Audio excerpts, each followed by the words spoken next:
Hi everyone, my name's Jamie. I work at Miniclip. Has anyone heard of Miniclip? Yeah. Anyone visit Miniclip? We're 11 years old. I've been working there since June.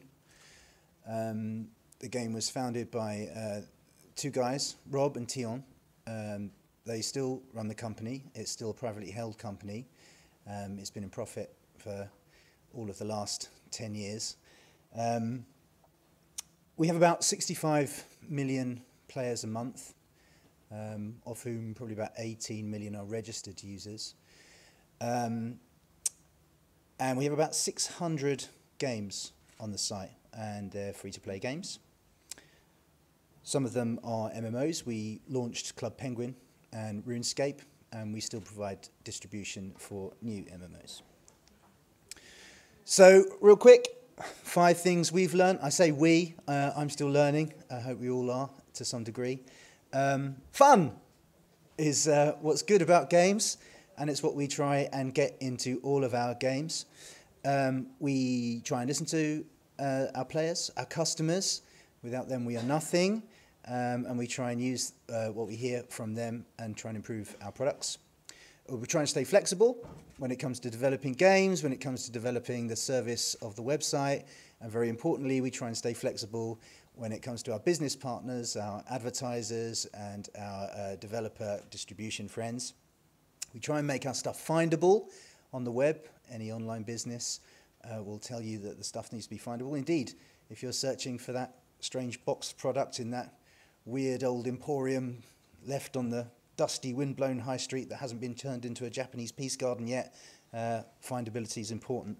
And we have some values. We try and be family-friendly. So all of this amounts to engagement. It's been touched on earlier on. The single most powerful thing about our business is we are in touch with our players every single second, minute, hour of the day, and we try and stay engaged. So fun.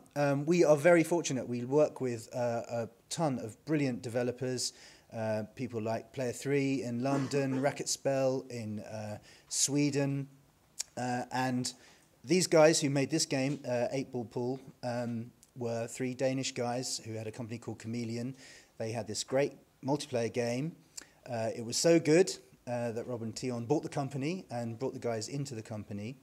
And so we try always to sort of build quality into what we're doing. Racket Spell made a game called Dogfight Squadron, which is relatively new on our site. It has, I would argue, something approaching console quality, and console quality will be something that is ever increasingly apparent in free-to-play browser games. Some of you may be aware that Flash 11 will have a ton of hardware-accelerated 3D features soon, and that will be very good. We refresh our content.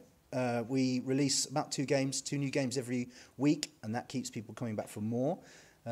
There's an ongoing calendar of new stuff coming out, and we are multi-platform, so we try and extend our IP. If we have a hit game, we'll try and get that out onto other platforms. We're looking at all the so-called smart or mobile platforms and stuff that we release.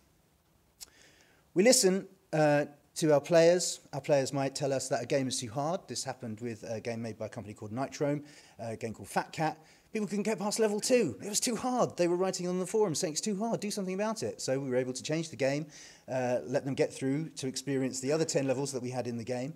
And then we listen still more, not just in the sort of obvious ways of being on Twitter, being on Facebook, and trying to be a sort of proper character, not sort of faceless corporate PR department. But also we listen to our analytics. David touched on that. It's very important. We look at statistics all the time. We have screens in our office showing exactly what players are doing in all of our games all day, and we make changes to what we're doing based on that. We try and stay flexible, particularly with our advertising partners. They told us that they wanted to have video advertising on our website, which can often be a disruptive experience for players and not fun. So we tried to introduce this whilst the game was loading, so it was of minimal disruption to players. Hopefully that maintains the sort of quality of our experience. And we also try and be creative. So, oh, that's Mephistopheles telling me that time is up.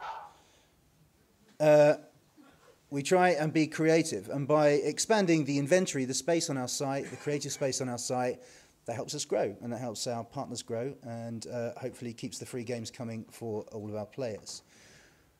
We spend a lot of time trying to make our stuff findable, primarily through search, but also working with affiliates, drives people back to our site. When I say search, I mean Google. We rank very highly for keywords like pool. Miniclip is the top result for the word pool on Google. We just made a game internally called 5 in a Row. I urge you to go and play it. It's based on an ancient Japanese game called Gomuku, and we spent a long time tuning up our Google Juice, dripping our Google Juice, maybe we should say, such that we went from sort of page 3 to today we discovered we're top result for the words 5 in a row to let people find our game. We work with a number of different affiliates. We distribute our games widely. Those ones mentioned, and 499,996 others. And we're family friendly. That enables us to work with really big partners, and the big partners enable us to sort of make the most advertising revenue. So working with companies like Disney, like Warner Brothers, like Sony, they come to us because they know that as companies we share the same values. That enables us to reach players, often very young players. About 30% of our players are under 14, because we have parental permission, so parents don't mind our players spending time with us. I think Moshi Monsters does this very well as well. My kids are all over Moshi Monsters all day, much to my chagrin. I keep trying to move them across, but they love it, and I don't mind them being there because Moshi Monsters is an awesome and family-friendly product. We just made a game called Joe Destructo, which features a cartoon character wantonly destroying everything in his path in a bid to rid his city of bad guys. And we were allowed to put some small particles of blood when someone gets shot. And it's kind of cartoony, it's cartoon violence. And I thought, well, it's kind of cartoony, it's kind of ironic, and we're making a trailer for the game. And the guy we were working with, the game director, in his spare time does lovely illustrations of cats. He loves cats. He's got cats all over his house. He often can't talk to me about how the game's going because he's dealing with his cats. And he'd done some stuff about cats. And I said, we could put some of your drawings of cats in the trailer for the game. And we could say, Joe Destructo, not a game for pussies. And I suggested this to one of our directors. And he gave me one of those looks which says, you're new here. Consequently, Joe Destructo is very much a game for pussies. So that's me. I've gone over time. I'm sorry. Fun, feedback, flexibility, findability, family friendliness. That's 6 Fs, actually.